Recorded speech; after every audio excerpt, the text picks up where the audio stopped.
जय हिंद साथियों। तो कैसे हैं आप सभी? आशा करता हूँ आप सभी ठीक होंगे। तो अब हम आ गए हैं संविधान की अगली वीडियो लेकर। हो सकता है आपसे पीछे की वीडियो आपको कुछ समझ में आई हो, कुछ ना आई हो। वैसे मैंने कोशिश की है मैंने समझाने की। यदि आपको समझ में नहीं आती तो आप कमेंट करते रहिए, ठीक है? कमेंट कर दीजिए, मैं उन वीडियो को मैं फिर से बनाकर समझा दूंगा आपको। मैं कुछ डाउट पूछ लीजिएगा आप। आज जो हम बात करेंगे वो बात करेंगे हम भारतीय स्वतंत्रता अधिनियम। तो हमने पिछली बार पढ़ा था 1947, ठीक है?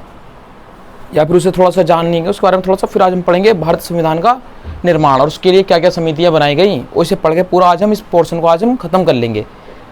तो फिर उस पोर्शन को शुरू करते हैं थोड़ी देर में अभी बस।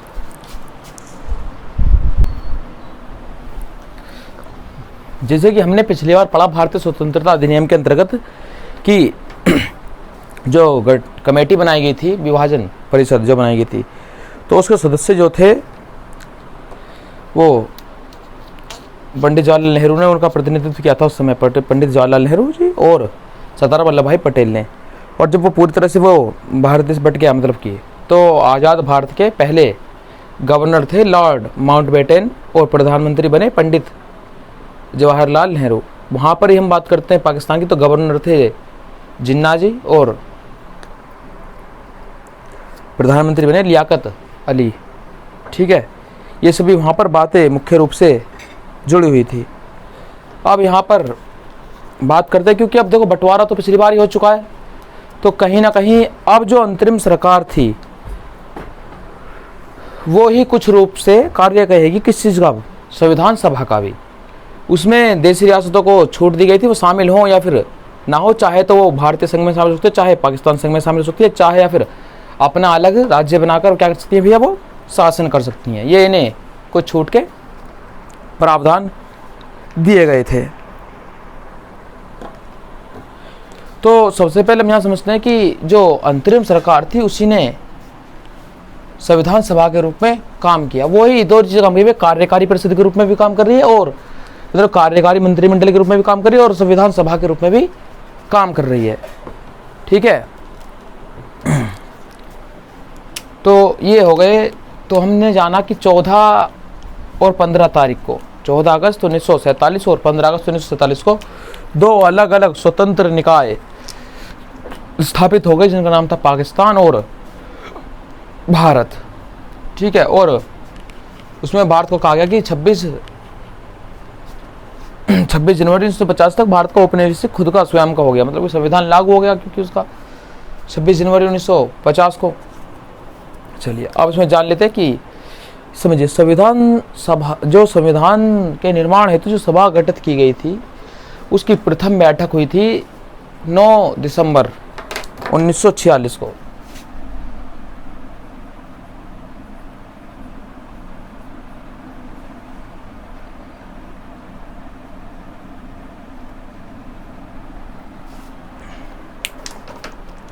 ठीक है, जो इसकी प्रथम बैठक हुई थी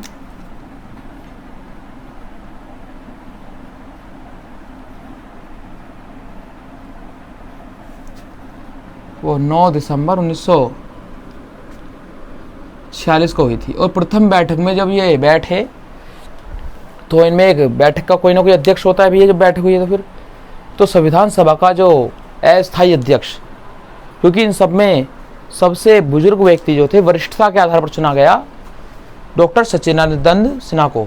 अब ये एस सी सिन्हा जो थे ये पहले भी अंग्रेजी जो कार्यकारी परिषद थी उसमें भी शामिल रह चुके थे, ठीक है? तो यहाँ पर अस्थायी अध्यक्ष चुना गया किसे भैया? डॉक्टर सच्चिदानंद सिन्हा को। और इसकी जो बैठक हुई थी कहाँ हुई थी आपको पता होगी। स्थान क्या था भाई? प्रथम बैठक हुई थी इतनी तारीख को, स्थान था नई दिल्ली में। नई दिल्ली में संसद भवन का केंद्रीय कक्ष, ठीक है? प्रथम बैठक हुई थी और ये कहाँ हुई थी? नई दिल्ली में।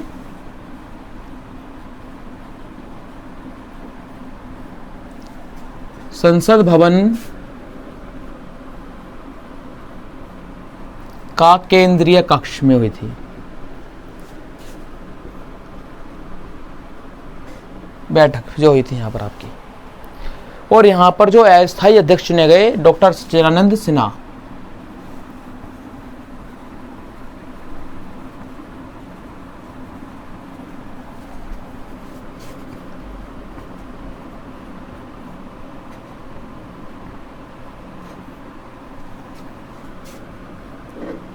SC सिन्हा, डॉक्टर सच्चिदानंद सिन्हा को चुना गया यहाँ पर। ठीक है, अब ये अस्थायी अध्यक्ष चुने गए थे और HC मुखर्जी जो थे उन्हें उपाध्यक्ष चुना गया था यहाँ पर। ये अस्थायी अध्यक्ष थे और जी उपाध्यक्ष थे हमारे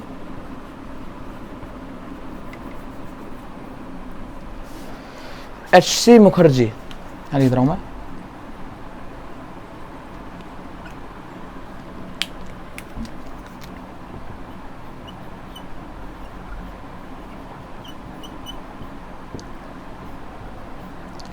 क्योंकि वरिष्ठता के आधार पर चुने गए थे। ठीक है, डॉक्टर सच्चिदानंद सिन्हा वरिष्ठता के नियम अनुसार। बाद में जब प्रथम बैठक की 9 तारीख को जब चुने गए, उसके 2 दिन बाद ठीक इसकी दूसरी बैठक हुई।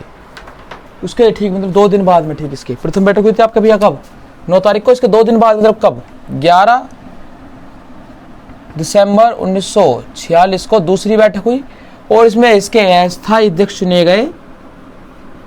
स्थायी अध्यक्ष डॉक्टर राजेंद्र प्रसाद, बड़े ही सुलझे हुए व्यक्ति थे, ओबीसी वर्ग से ये आते थे, काफी पढ़े लिखे भी थे उस समय पर। और इनकी जो जीवनी है, जब आप उसमें पढ़ेंगे तो फिर किसी किताब में शायद मैंने पढ़ा था कि इन्हें तंबाकू खाने का शौक था उस समय पर, होते थे। तो बड़े सुलझे हुए आदमी थे, बहुत ही बढ़िया व्यक्ति थे। जब ये चुने गए यहाँ पर सर्वसहमति से चुना गया, इन्हें सर्वसहमति मिली। डॉक्टर राजेंद्र प्रसाद का नाम इन्हें आया सबसे ज्यादा। ठीक है, स्थायी अध्यक्ष। और यहाँ पर BN जोजराव थे, यहाँ पर एक और नाम आता है सामने, VN राव को सलाहकार समिति, जो संवैधानिक सलाहकार नियुक्त किया गया था। सर VN राव को संवैधानिक पे लिख दो मैं, संवैधानिक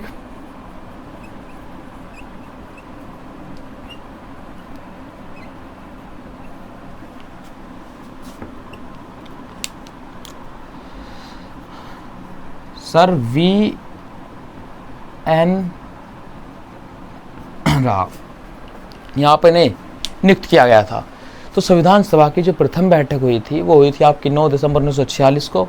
ये कहाँ हुई थी, नई दिल्ली के संसद भवन का केंद्रीय कक्ष में हुई थी। ठीक है, नई दिल्ली में संसद भवन उसके केंद्रीय कक्ष में हुई थी। यहाँ पर उनके प्रथम बैठक में ही अस्थायी अध्यक्ष चुने गए थे डॉक्टर सच्चिदानंद सिन्हा और उपाध्यक्ष चुने गए थे HC मुखर्जी। उसके 2 दिन बाद पुनः फिर से बैठक होती है 11 दिसंबर 1946 को, जहाँ पर उनके स्थायी अध्यक्ष डॉक्टर राजेंद्र प्रसाद को चुना गया और संवैधानिक जो सलाहकार थे वो सर VN राव को चुना गया संवैधानिक सलाहकार। उपाध्यक्ष वही होंगे HC मुखर्जी। ठीक है, यहाँ पर भी।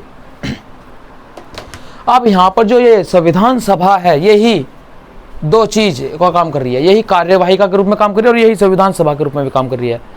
जब ये कार्यवाहिका के रूप में करती तो इसके जो प्रमुख होते वो जवाहरलाल नेहरू होते, और जब संविधान सभा के रूप में काम करती तो इसके अध्यक्ष कौन होते, राजेंद्र प्रसाद होते। याद रखना, 2 चीजों के रूप में काम कर रही है।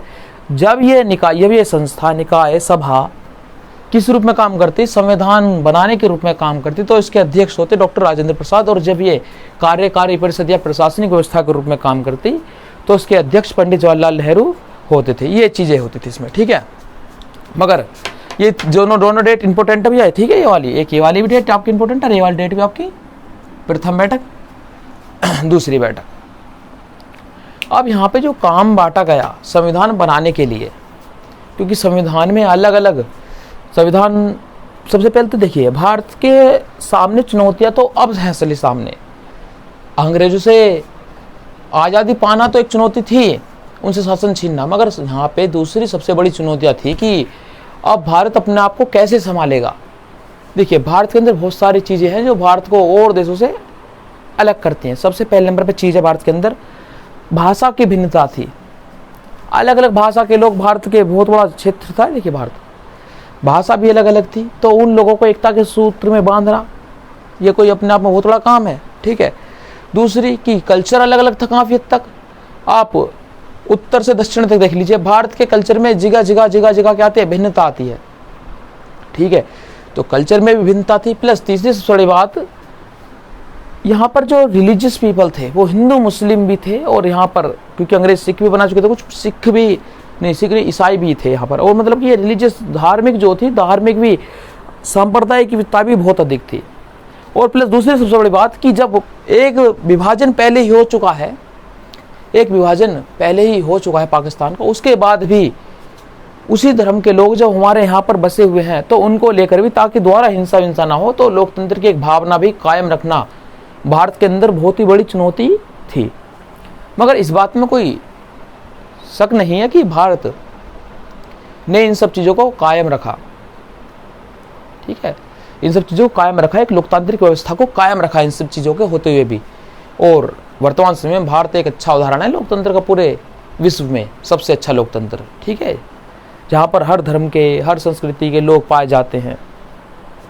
वरना आप और देखिए कहीं ना कहीं किसी न किसी देश में भी जब आप देखेंगे तो वहाँ पर किसी विशेष सांप्रदायिकता का या किसी विशेष धर्म का, किसी विशेष संस्कृति वाले लोगों का प्रभुत्व आपको वहाँ पर देखने को मिलेगा। मगर भारत के अंदर हर वर्ग को, हर कल्चर को समान रूप से इज्जत दी जाती है, ठीक है।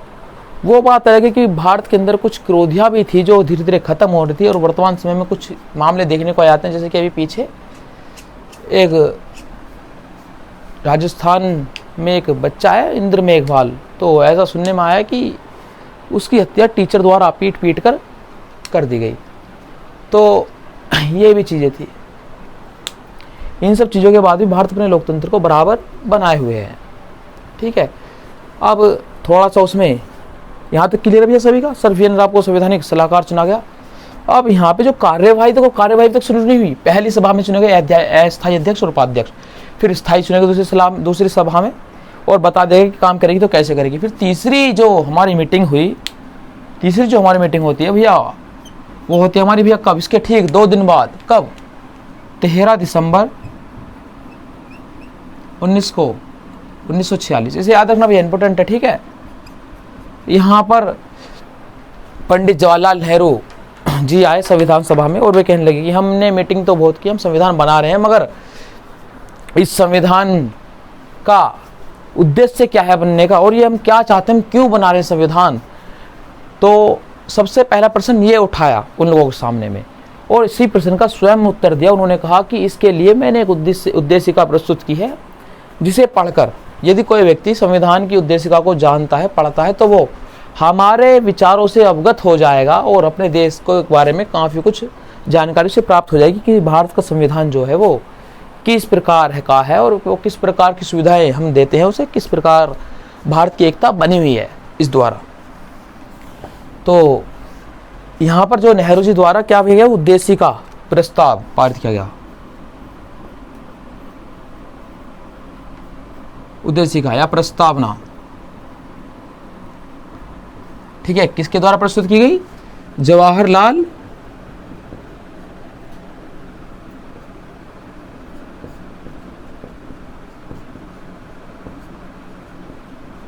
नेहरू जी के द्वारा ये प्रस्तुत की गई कि हमारा उद्देश्य क्या है संविधान बनाने का। इससे पहले भी आपको बता दिया जाए, जब पश्चिम बंगाल में दंगे चल रहे थे और बापूजी वहां पर गए थे, तो एक नेता थे जगजीवन राम, ठीक है। तो जब वे पहुंचे उनके पास, बापू हम संविधान सभा में, क्योंकि महात्मा गांधी और मोहम्मद जिन्ना दोनों अलग थे इससे हिसाब किताब, महात्मा गांधी भी नहीं आए संविधान सभा में कभी। तो जब वे वहां पहुंचे तो उन्हें महात्मा गांधी के पैर छुए, बापू हम संविधान बनाने जा रहे। तो बापू जी ने कहा कि बेटा जाते रहो, मगर उससे पहले आज तुम एक टोटका ले जाओ मेरे से, आज एक इस टोटके को ध्यान रख के बनाना है, तुम्हारी काफ़ी मदद करेगा संविधान बनाने में। अब यहाँ पर जगजीवन राम को थोड़ा सा दिमाग फिर गया कि बापूजी कब से इन चीज़ों में विश्वास रखने लग गए, टोटके वोटके में, कहीं बापूजी के दिमाग जो है वो खराब तो नहीं हो गया।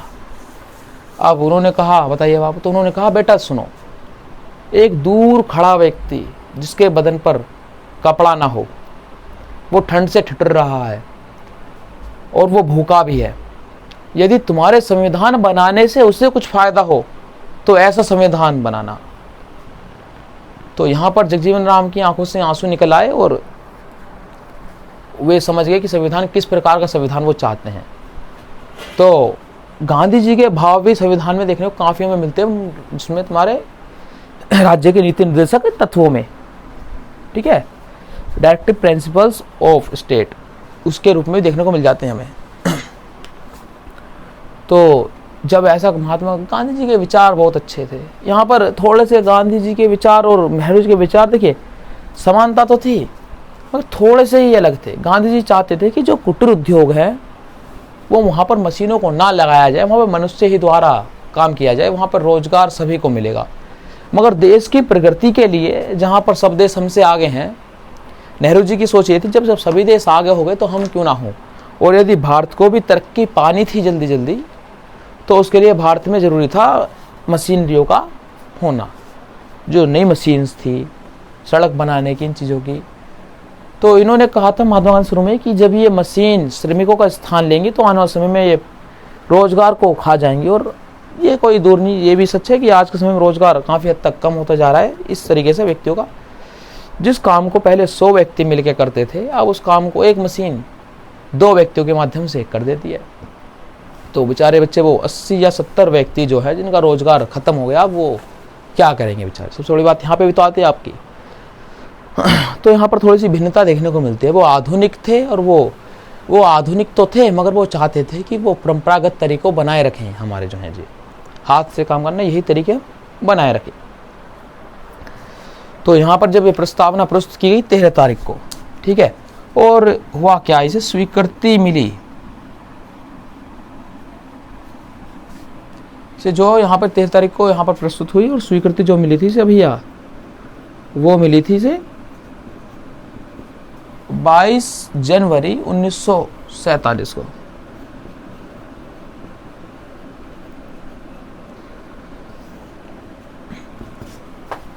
स्वीकृति मिली थी, ठीक है। अब इस प्रस्तावना में यह बताया गया था कि भारत एक संपूर्ण प्रभुत्व संपन्न, या हम भारत एक स्वतंत्र संपूर्ण प्रभुत्व संपन्न गणराज्य होगा। अब इन चीज़ों का मतलब क्या है, जब संविधान की प्रस्तावना पढ़ाई जाएगी हम आपको ये चीज़ें क्लियर कर देंगे, फिर भी थोड़ा समझ लीजिए। भारत एक स्वतंत्र मतलब जो स्वतंत्र है, और स्वतंत्र का मतलब है जो अपने आंतरिक और बाह्य फैसले लेने में स्वयं सक्षम हो, जो मानसिक आधार पर भी किसी के दबाव को ना झेले, ठीक है। और संपूर्ण प्रभुत्व संपन्न मैं अब जो सोवरेनिटी, ये जो है सबसे बड़ा गुण होता है राज्य का, ये मैंने आपको बताया भी था इसके बारे में, ठीक है। फिर गणराज्य जो है जिस देश का प्रधान व्यक्ति या जो उस देश के पास में, जिसके पास में सबसे ज़्यादा शक्तियाँ है, वो जन्म आधारित ना होकर उसका चुनाव किया जाता हो, वो कहलाता है गणराज्य। तो भारत का जो प्रमुख है वो राष्ट्रपति है, और राष्ट्रपति जी का क्या होता है चुनाव, भले ही वो डायरेक्ट ना होकर इनडायरेक्ट हो, प्रत्यक्ष चुनाव पद्धति वहाँ ना अपनाकर अप्रत्यक्ष चुनाव पद्धति का लागू होता है वहाँ पर, लेकिन वो चुना तो जाता ही है। तो फिर इसलिए भारत क्या है भी है, गणतंत्र है। जिस राज्य में, जिस मतलब देश में वहाँ के प्रधान को चुना जाता है चुनाव के द्वारा, वो गणतंत्र कहलाता है, और जहाँ नहीं चुना जाता वो क्या कहलाता है, वो गणतंत्र नहीं होता। जैसे ब्रिटेन में हम बात करते हैं, ब्रिटेन में चुना नहीं जाता, ब्रिटेन में जन्म आधारित ही वहाँ के जो वारिस हैं उनके वो बनते रहते हैं, क्राउन ताज के लिए एलिजिबल हो जाते हैं वो। तो ब्रिटेन में गणतंत्र नहीं है, मगर वहाँ लोकतंत्र है। मगर भारत के अंदर गणतंत्र भी है और लोकतंत्र भी है। तो इसलिए क्योंकि जब दुनिया में क्रांति हो रही थी तो ब्रिटेन में भी क्रांति हुई, और वहाँ के लोगों ने वहाँ के ब्रिटेन के राजा से कहा कि आप सिंहासन छोड़िए, हमें यहाँ का शासन संभालना है। अब पूंजीपति वर्ग ने बहुत शासन कर लिया। तो इसको देखते हुए वहाँ के जो राजा थे उन्होंने अपना सिंहासन छोड़ के उन्हें दे दिया गया। वहाँ पे श्वेत क्रांति भी कहा जाता है, श्वेत क्रांति भी कहा जाता है इंग्लैंड की क्रांति को। तो जब वहाँ पे वो छोड़ दिया उन्होंने, तो वहाँ की जनता ने देखा भाई जिस क्रांति के लिए फ्रांस में, अमेरिका में खूब खून खराबा हुआ, हमारे राजा ने हमारे कहने पर इसे ऐसे ही छोड़ दिया गया, तो भाई राजा तो अच्छा है बेचारा, तो ऐसे राजा को हमें नहीं खोना चाहिए। और उन्होंने कहा कि राजा तुम बहुत अच्छे आदमी हो, इसलिए हम जो राज का पद है, जो प्रतिष्ठा सम्मान के तौर पर आपको ही हम अपना राजा मानेंगे पीढ़ी दर पीढ़ी। लेकिन जो वास्तविक शक्ति है प्रधानमंत्री के पास में, वो जो है वो वहाँ का चुनाव जनता द्वारा ही किया जाता है। बस वो प्रतिष्ठा के लिए, जन्म उस समय की प्रतिष्ठा के लिए वो जन्म आधारित पद कर दिया गया। तो इसलिए भारत के अंदर गणतंत्र है क्योंकि चुनाव होता है, ब्रिटेन के अंदर गणतंत्र नहीं है दोनों में लोकतंत्र, ठीक है। और ये बताया गया यहाँ पर भारतीय संघ और उसके राज्यों, जो भारतीय संघ थे भारतीय संघ और उसके राज्य, भारत का संघ है, केंद्र और राज्य के बीच जो शक्ति का स्रोत होगा वो क्या होगा, संविधान होगा। इसमें ये भी बताया गया था, ठीक है। अब ये दो चीज़ें, इसमें बहुत सारी चीज़ें थी। अब यहाँ पर जो और आगे बढ़े, उद्देश्य प्रस्ताव को स्वीकृति मिल गई। इसके पश्चात जब सभी को क्लियर हो गया क्यों संविधान बन रहा है, एक जो उसकी जो समिति थी उन्हें दो भागों में बांटा गया। इसके संविधान को बनाने के लिए जो समितियां बनी थी, जो कमेटीज बनी थी, उन्हें दो भागों में बांटा गया। नंबर एक था आपका प्रक्रिया संबंधी समिति, प्रक्रिया संबंधी समिति, जो प्रक्रिया संबंधी समितियां थी। नंबर दो जो था आपका, वो था आपका विषय संबंधी या प्रारूप समिति, विषय संबंधी समिति।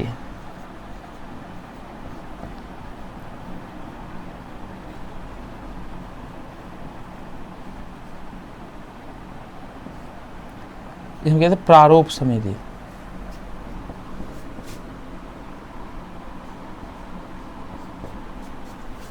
ये दो प्रकार से बांटा गया था। प्रक्रिया संबंधी जो समिति थी, इसके अंदर जैसे कि सभा समिति, परिचालन समिति, हिंदी उर्दू अनुवाद समिति, ये सभी प्रक्रिया संबंधी समितियाँ थी। और जी ये मूल अधिकार संबंधी समिति, झंडा समिति, विचार समिति, रियासत संबंधी समिति, प्रांतीय संबंधी समिति कैसी थी, विषय संबंधी समितियाँ थी। तो इस बारे में कोई ज़्यादा कुछ इतनी खास बात भी नहीं है। तो लिखेंगे भारतीय संविधान के निर्माण के लिए बनी समितियाँ, भारतीय संविधान के निर्माण के लिए बनी समितियाँ और उनके अध्यक्ष, और उनके अध्यक्ष।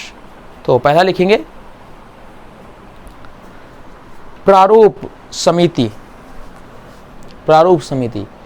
तो इनके उपाध्यक्ष, इनके जो अध्यक्ष थे वे थे आपके doctor Bhimrao Ambedkar, doctor BR Ambedkar, Bhimrao Ambedkar. दूसरा था आपका संघ संविधान समिति, संघ संविधान समिति, ये इंपॉर्टेंट है, ये भी जवाहरलाल नेहरू जी थे इसके अध्यक्ष। अगला प्रांतीय संविधान समिति, प्रांतीय संविधान समिति, जो प्रांतों के लिए संविधान का जो विषय है क्या होगा, उसके लिए क्या नहीं होगा, या उन्हें क्या क्या शक्तियाँ दी जाएंगी, इस बारे में विचार के लिए समिति बनाई गई थी। उसके अध्यक्ष थे सरदार वल्लभ भाई पटेल। अगला लिखेंगे मूल अधिकार एवं अल्पसंख्यक समिति, अल्पसंख्यक समिति, सरदार वल्लभ भाई पटेल। ये इंपॉर्टेंट है लिखना। झंडा समिति, झंडा समिति, इसके थे डॉक्टर राजेंद्र प्रसाद, ठीक है। अगर लिखेंगे रियासत समिति, रियासत समिति, ये रियासत समिति थी ये देशी रियासतों से बातचीत के लिए बनाई गई थी कि बातचीत करके उन्हें आपस में शामिल कर सके, भारतीय संघ में उन्हें किसी न किसी तौर पर मना सके। तो इसके थे डॉक्टर राजेंद्र प्रसाद। दूसरे थे देशी रियासत समझौता समिति। अब जो बातों से नहीं मान ले कुछ, उनके बीच में हो सकता है समझौता करना पड़े, तो समझौता समिति बनाई गई। तो डॉक्टर राजेंद्र प्रसाद थे, ये इंपॉर्टेंट है आपका। लिखेंगे अगला संचालन समिति, संचालन समिति, डॉक्टर राजेंद्र प्रसाद थे इसके अध्यक्ष भी। नियम समिति, नियम समिति, डॉक्टर राजेंद्र प्रसाद थे। तो डॉक्टर राजेंद्र प्रसाद पे कुल मिला के आपके भैया 5 समिति होगी। पहला देशी रियासत, देखिए झंडा समिति, रियासत समिति, देशी रियासत समझौता समिति, संचालन समिति और नियम समिति, ठीक है। अब लिखेंगे संघ शक्ति समिति, संघ शक्ति समिति, जवाहरलाल नेहरू थे इसके भी, ठीक है। अगला लिखेंगे फिर कार्य संचालन समिति। देखिए संचालन समिति नहीं, कार्य संचालन समिति, इसके थे KM मुंशी, KM मुंशी।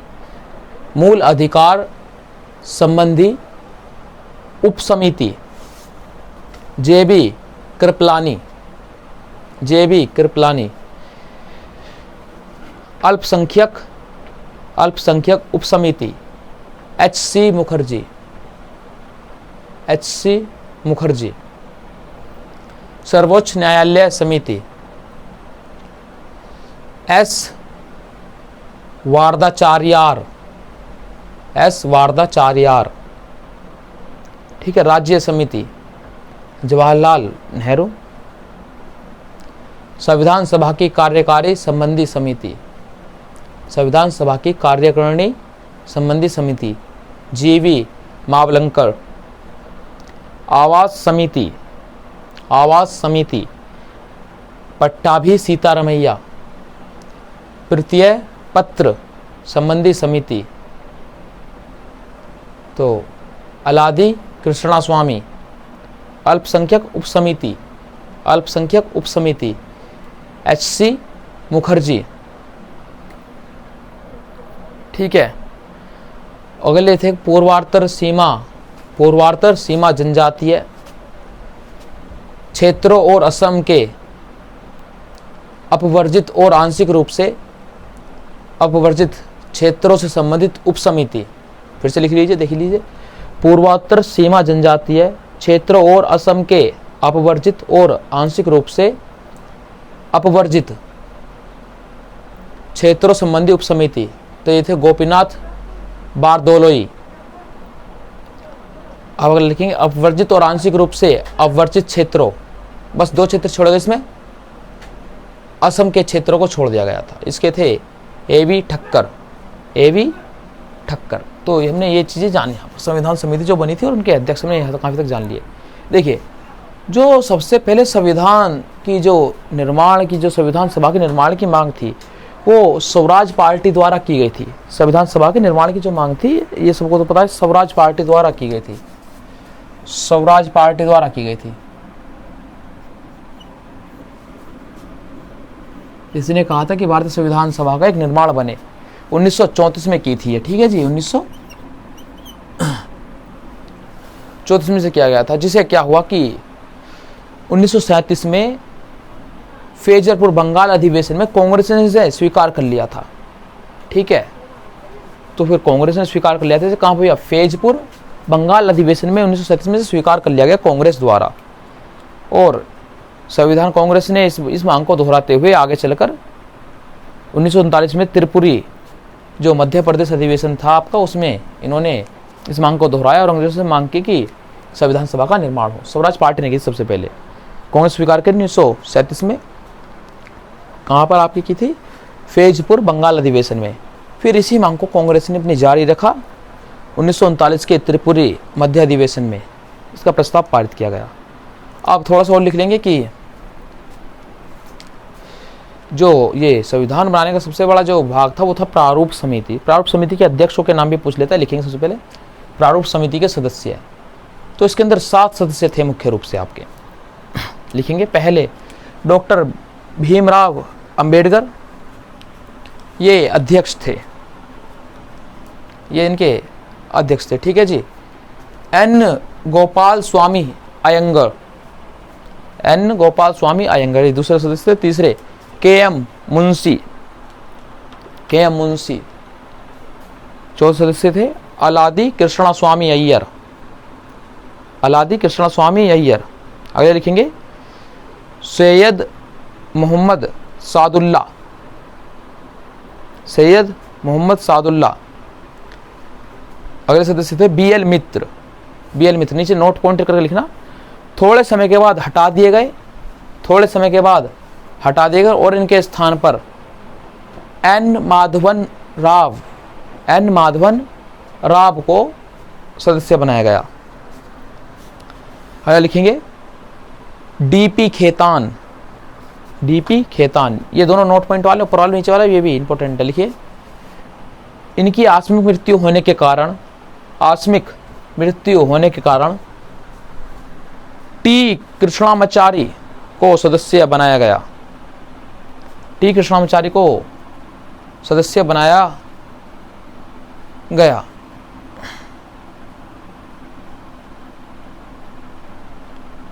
ठीक है, तो ये थी आपकी संविधान सभा के अंतर्गत मुख्य रूप से निम्नलिखित बातें। अभी तक सब कुछ क्लियर है? आप स्क्रीनशॉट ले लीजिए, एक ले लिए भाई स्क्रीनशॉट सभी ने। तो उसके बाद में क्या हुआ, जो ये समितियां बन गई आपकी, जो संविधान की पार्षद समिति थी, जो सलाहकार जो सलाह देती थी उसे, उसने देशी रियासतों के विचारों को जानने के लिए और संविधान की विशेषताओं को जानने के लिए 17 मार्च 1947 को केंद्रीय तथा विधानमंडलों के पास तथा संविधान सभा के सदस्यों के पास एक संवैधानिक पूर्व दृष्टांत के नाम से प्रतिलिपियां भेजी, 3-3 हर देश, और विदेशों के कुछ लोग भी थे, उनके पास भी भेजी गई कि क्या क्या होते हैं, विदेशों से संविधान मंगाए गए, सभी संविधान मंगाए, उनकी 3-3 प्रतिलिपियां भेजी गई इन लोगों के पास में। विश्व के विभिन्न देशों की जो पूर्व दृष्टांत थे, जो पहले से ही दृष्टांत थे संविधानों को, उनकी प्रतिलिपियां मंगाई और उनमें बांटी गई कि आप देखिए जरा यहाँ पर लगभग इसमें 60 देशों के संविधान जो थे उसके मुख्य अंशों को उद्धृत किया गया था यहाँ पर।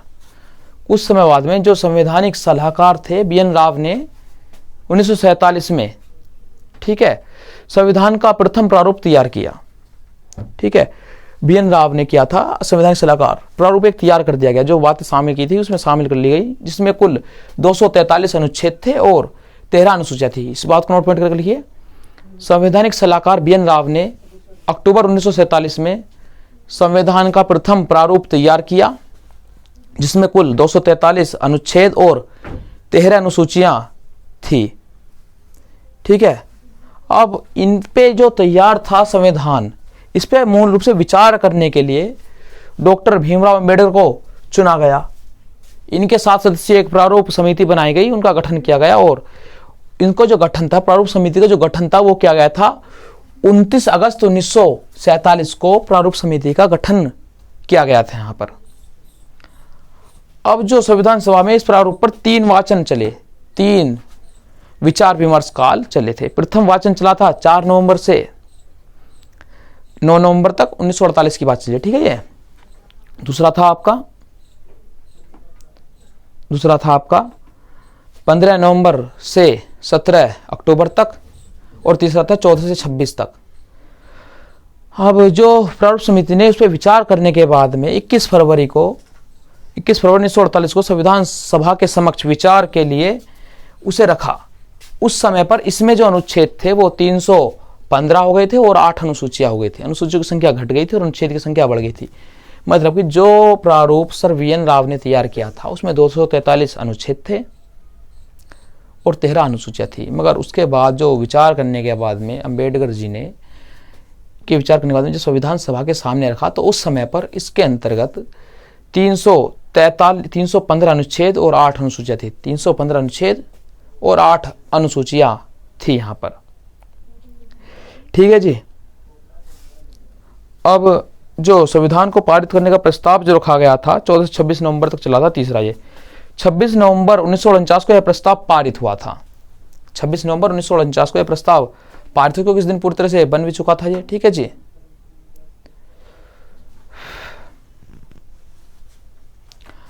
अब उसके बाद में यह प्रस्ताव पारित हुआ और इसी दिन संविधान सभा ने संविधान को अंगीकृत यानी अडॉप्टेड कर लिया।